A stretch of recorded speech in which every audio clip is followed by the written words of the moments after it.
abandoned, addicted, alone, angry, anxiety, Guilty, fear, judged, alone, stereotyped, crushed, cheater, damaged, deserted, disabled, rotten, lied,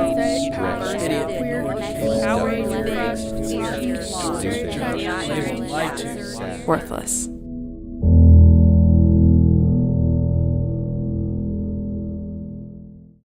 So why in the world is a church calling attention to tattoos? Well, I'm glad you asked. Tattoos have become kind of a cultural norm. Tattoo just really means simply to mark. So now, during this series, I'm not going to tell everyone to go out and get a bunch of tattoos. There's still a lot of things that you have to carefully consider and pray about. For instance, if you're still living at home with mom and dad are paying the bills, and mom and dad don't want you to get a tattoo, then you're not getting a tattoo, right? There's other things you have to consider too, you know. Some people will judge you. It may not be right, but they'll still do it. And then there's the whole aging process, right? Like your wavy flag could get wavier, or that butterfly you get back here could become like a pterodactyl by the time you get older. I mean, there's a lot of things that are going on, you know. You also need to take in consideration what part of your body you're going to get the tattoo on and what you're going to get a tattoo of. You know, I remember when a lot of employers wouldn't hire anybody if they had visible tattoos. And if they had visible tattoos, they would actually make you cover up those tattoos, especially if you were around customers and things like that. You know, that's rarely the case now, but it still happens, right? So you have to be conscious of that. You have to take that into consideration. You know, tattoos have become a way of expressing our individuality. They let the world know our self-identity. A self-identity is what you believe to be true about yourself. The problem is, often these beliefs, these things that we believe to be true, are false. They're lies that have been tattooed on us, tattooed on our hearts. And now we've come to believe these lies, and we've come to believe that that's who we are. So over the next 3 weeks here of this series, we're going to look at those lies that have been tattooed on our hearts, yours and mine, and we're going to learn how to remove those tattoos and how to replace them with our true identity, the real truth about ourselves. This isn't going to be a self-help series. It's not going to be about trying harder or making a few changes in our life, because that simply won't work. It won't last. You see, we have to get help from a skilled artist. We have to get help from that artist that can fix and remove the body ink that went wrong. We're going to have to get help from the real ink master, Jesus, because he is the master at tattooing people with their true identity. Amen. So during this series, we're going to ask Jesus to tattoo us with a new identity. But before he can do that, we have to look at the lies that have been tattooed on our hearts, and we have to learn how to remove those lies and how to take them captive. And then we have to learn how to live in our new true identity. Now, I'm sure there's some churches that frown on tattoos, but Gateway Branson Church is different. We're a church for people who don't like church, and that's why we say no perfect people allowed here. See, you don't have to pretend about anything here. You don't have to be good enough. You don't have to dress a certain way. You don't have to have a certain look. See, everyone is welcome here. That's why we say, come as you are. But we also say, don't stay that way. You know, this is a place where you can come with your doubts and your struggles. You know, when I was doing my research on tattoos, I found out that the early Christians were actually getting tattoos by the droves. They had crosses, they had fish, they had tattoos on their arms and their bodies and their faces. They wanted to identify themselves as followers of Jesus. In fact, it wasn't until 787 AD that the Council of Churches set some guidelines around tattoos. So in the council documents, they wrote this: when an individual undergoes the ordeal of tattooing for the sake of God, he is greatly praised. But one who submits himself to be tattooed for superstitious reasons, in the manner of the heathens, will derive no benefit therefrom. So it's really no surprise that we've gotten a little pushback for promoting a series on tattoos. But Gateway Branson is not one to cave under pressure from people. What is important to us is what God has to say about tattoos. So we're going to begin by looking at what the Bible has to say about tattoos. So if you have a Bible, we're going to be in the Old Testament of the Bible. If you didn't know, the Bible is actually broken up into an Old Testament and a New Testament of the Bible. The Old Testament of the Bible is about life before Jesus came to earth, and the New Testament of the Bible is about life after Jesus came to earth. And if you don't have a Bible, we have free, easy-to-read Bibles over here at the Connection Spot, and you can just grab one off there, off the counter, off the shelf. It's yours to keep. And then if you have our Gateway Branson app, you can actually go to the YouVersion Bible that's on that app. If you don't have a Bible, not a big deal. We're going to put the words up on the screen so you'll be able to see them. So, what does the Bible say about tattoos? Well, not a whole lot. There's just not a lot of information in the Bible as far as tattoos go. But there's a common verse that people use to argue against tattoos. And it is in the Old Testament of the Bible, in the book of Leviticus, chapter 19, verse 28. And it says this: "Do not cut your bodies for the dead, and do not mark your skin with tattoos. I am the Lord." Now, if we look at that verse, that one verse by itself, for instance, if that was the only verse in the Bible, it would be very clear that we shouldn't get tattoos. The problem is, it's not the only verse in the Bible. So we have to look at the context of the entire passage of Leviticus. And when we do that, we find other verses, like verse 27. It says, "Do not trim off the hair on your temples or trim your beards." And my favorite verse is, "Do not wear clothing woven from two different kinds of thread." And there's actually other rules in Leviticus. My first argument to somebody who would use verse 28 to say that we shouldn't get tattoos is that I ask them to look at the label on their shirt. Is their shirt made of a 50-50 cotton blend? Because if it is, it's in violation of Leviticus. Or I'll ask them if their socks are a cotton polyester blend. Because again, if it is, they're in violation of Leviticus. Then I'll ask them about their facial hair, because they should have beards down to their knees, right? Even some of the women. And then they should have like lamb chop sideburns, because they're not supposed to cut that. If they're following all of the rules in Leviticus and not just verse 28 about tattoos. Then I will ask them if they're willing to bring an animal sacrifice, because that's what the Old Testament required before Jesus came to earth. To be set right with God, you had to have an animal sacrifice of pure nature to be set right back with God. See, believers of Jesus are not bound by the Old Testament laws to gain or regain right relationship with God. If we were to obey the law of the Old Testament, we would also be bound by rules that would restrict what we eat.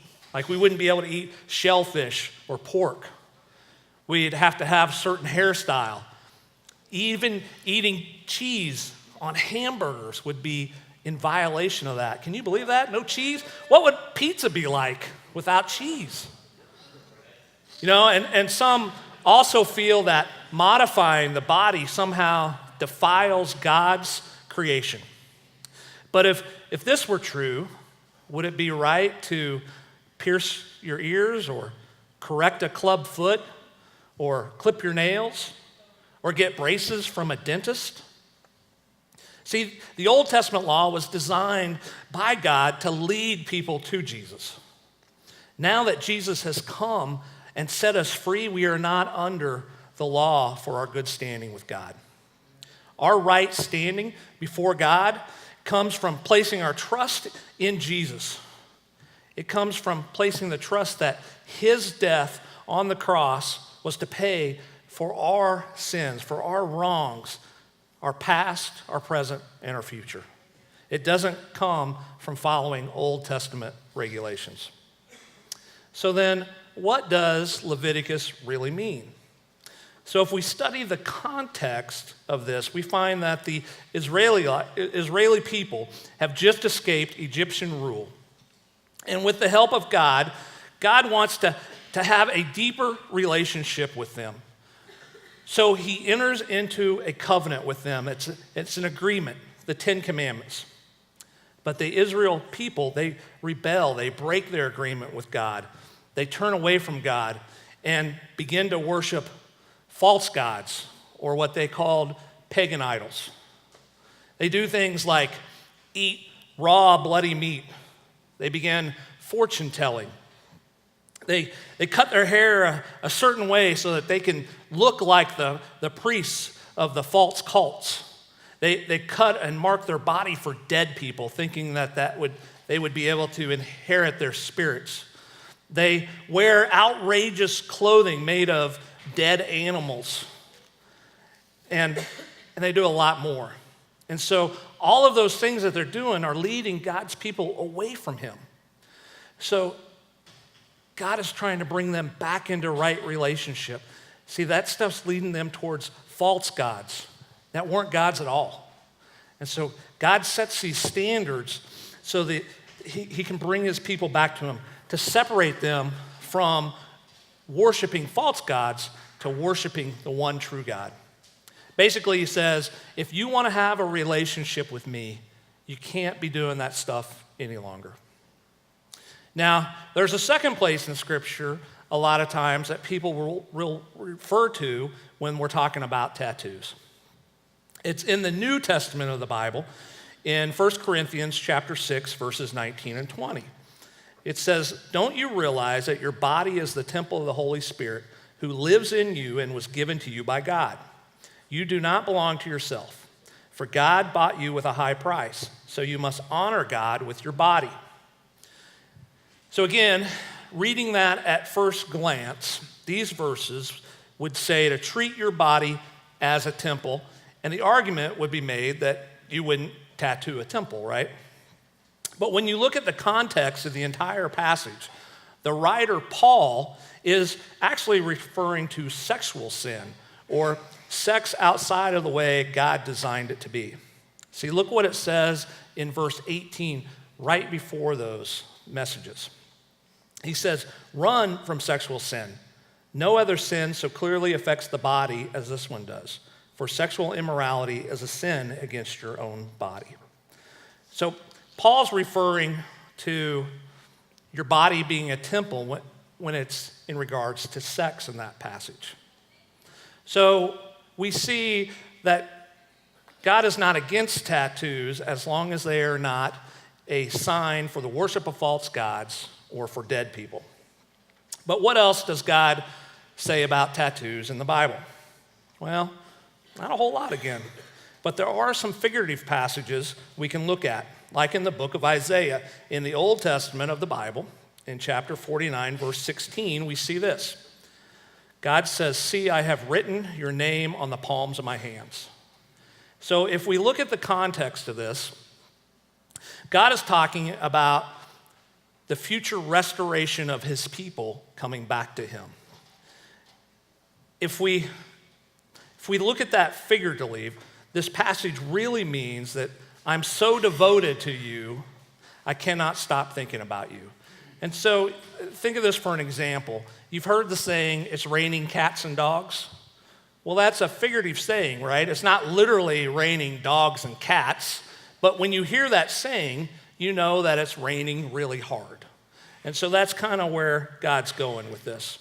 And there's another example of this. We'll look in the New Testament of the Bible in Galatians chapter 6, verse 17. We see Paul talking here, who we referred to earlier about the body being the temple. He says, "From now on, don't let anyone trouble me with these things, for I bear on my body the scars that show I belong to Jesus." So again, the argument could be made that Paul is referring to being identified as a follower of Jesus by his tattoos or his branding. You know, something is separating him from the rest of the crowd. And it's even separating him from slaves who were often branded and tattooed. There's also another couple spots in the last book of the Bible in Revelations. Chapter 19, verse 16 says, and this is referring to the return of Jesus, "On his robe and on his thigh, he has this name written, King of Kings and Lord of Lords." And in that same book of Revelation, in chapter 22, it says, "They will see his face, and his name will be on their foreheads." Again, I'm not endorsing tattoos or suggesting that you should rush out and get tattoos. You need to prayerfully consider what you would get and use wisdom about that. But know that it's not a sin issue as long as it's not something against God. Know that it's not a sin issue as long as it's reflecting dead people, right? It's really a heart issue is what it comes down to. So I said, I'm going to get a tattoo up here in a couple of weeks. And I've prayed about it, and it's something that I've really wanted to do, and I believe it about myself. I want to be able to use it as a tool for Jesus. Now, before I was a follower of Jesus, I was a little bit afraid of getting a tattoo. Not because it would hurt. I'm still hoping it doesn't. But because I'm kind of ADD, and sometimes I'm not very creative, and I would be afraid that I would get something that then a week later I would think of, oh man, I should have got that, and it'd be like too late. So it's just something that I've wanted to do, but I figured I'd always have regrets doing it. So I'm so glad now that I didn't do that earlier in my life before I became a follower of Jesus, because it wouldn't mean anything to me now, because I'm a different person than I was back then. You see, Jesus is always seeking people out who aren't where they need to be. And I wasn't where I needed to be at that point in my life. I believe that I wouldn't quite measure up. I wasn't really a failure, but I wouldn't be great at anything. I would just be average. And average, for some reason, just wouldn't do. So my identity, my heart got tattooed that I wasn't good enough. And this caused me to stuff my emotions over time. It caused me to always try to put this fake persona on that I'm strong and that, I would be that tough macho guy, and I would never show weakness. And whenever that feeling of not being good enough would bubble up, I would shove it back down with alcohol or bad relationships or anything that would make that feeling go away. See, you are what you believe. It's kind of like that old saying, you are what you eat. And I had eaten a lot of not being good enough. Now, if you are over the age of 40, you probably remember this song. So I want you to sing it with me. So don't be shy. I want you to belt it out. 2 all beef patties, special sauce, lettuce, cheese, pickles, onions on a sesame seed bun. All right, that's a commercial from McDonald's in 1975. Now, if you're under the age of 40 in here, you're probably like, what is going on in here? What just happened? Well, here's that commercial. 2 all beef patties, special sauce, lettuce, cheese, pickles, onions on a sesame seed bun. Say that again. 2 all beef patties, special sauce, lettuce, cheese, pickles, onions on a sesame seed bun. So this is marketing 101. See, marketing is based on repetition. That commercial was over 40 years ago, but several of us still remember it today. And see, that's what happens to our hearts when we hear things over and over. All right, let's try one more thing. I want you to say the word yoke with me 10 times fast, and then I'm going to ask you a question that you have to answer. All right, you ready? All right, here we go. Yoke, yoke, yoke, yoke, yoke, yoke, yoke, yoke, yoke, yoke. The white of an egg is a? No, it's not. No.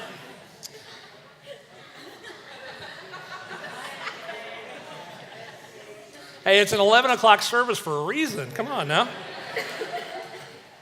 So here's the thing. If you tell yourself things enough times, you begin to believe them, even if they are wrong. See, because what you think about yourself is your perceived self-identity. See, in our identity, they're largely based on information sources from outside ourselves, from parents, from friends, from those closest to us. And when we receive these messages early in life from people that we believe are credible, and we hear them over and over, it gets tattooed on us, on our hearts. And when we hear these messages, these lies, over and over, we begin to believe them about ourselves. Maybe this is you. You know, maybe you heard growing up you were ugly, or that you were fat, nobody will like you, or you're stupid and you'll never be anybody, or the only way you can get a man or a woman is to put out, and now you're labeled as easy. Whatever the lie was, you've come to believe it about yourself. See, those lies, they end up guiding our behavior, because what you do is determined by what you think of you. And what you think of you probably isn't true. Maybe you've experienced so much pain in your life that you're just not willing to trust anyone.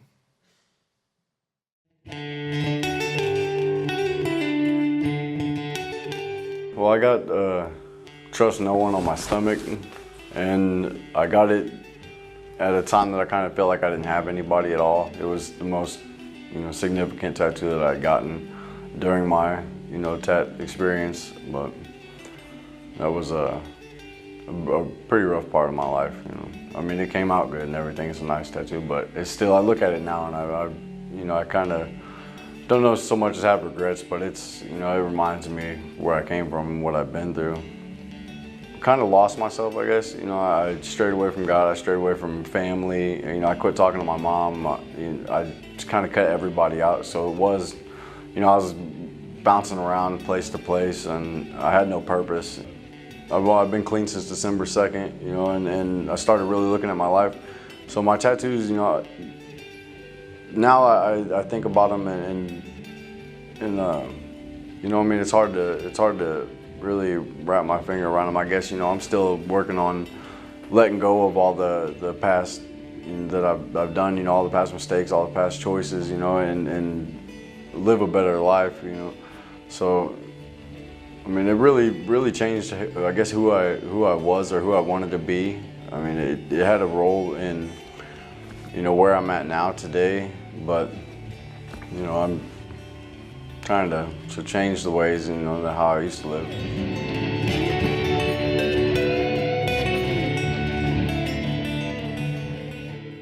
See, what you are is what you think about yourself. What you do is determined by what you think of you, and what you think of you probably isn't true. And if our identity doesn't change, we stay stuck. Because you are not who you think you are. So how do we remove those false identities, those lies from our heart? Well, often we try to change our behavior with resolutions or statements like, I'm all done with doing that, whatever that is, fill in the blank, right? Or I'm never doing that anymore. I'm stopping. Or some of us, maybe we even start going to church and we're going to add a little Jesus to our life. And by adding Jesus, things in my life will change. Well, yes and no. See, Jesus doesn't want to be added to your life like a diet plan. He wants to turn your life upside down and inside out. He doesn't want to apply a little makeup. He wants to do a complete makeover. He wants your whole life. Paul, the guy that we talked about earlier, his original identity, his name was Saul. And he was a Jewish Pharisee, which is a member of the religious elite of the day. And Paul, by his own account, would say he was the best Jew or the best Pharisee, the best religious person there was. And because of that false identity, he was obsessed with trying to stop any movement that was counter to the Jewish faith. So he became obsessed with stopping Christianity. He pursued anyone that claimed to be a follower of Jesus. Look at what it says in the New Testament of the Bible in Acts chapter 9, verse 1 and 2. Meanwhile, Saul was still breathing out murderous threats against the Lord's disciples. He went to the high priest and asked him for letters to the synagogues in Damascus, so that if he found any there who belonged to the way, followers of Jesus, whether men or women, he might take them as prisoners to Jerusalem. See, Saul had a false identity.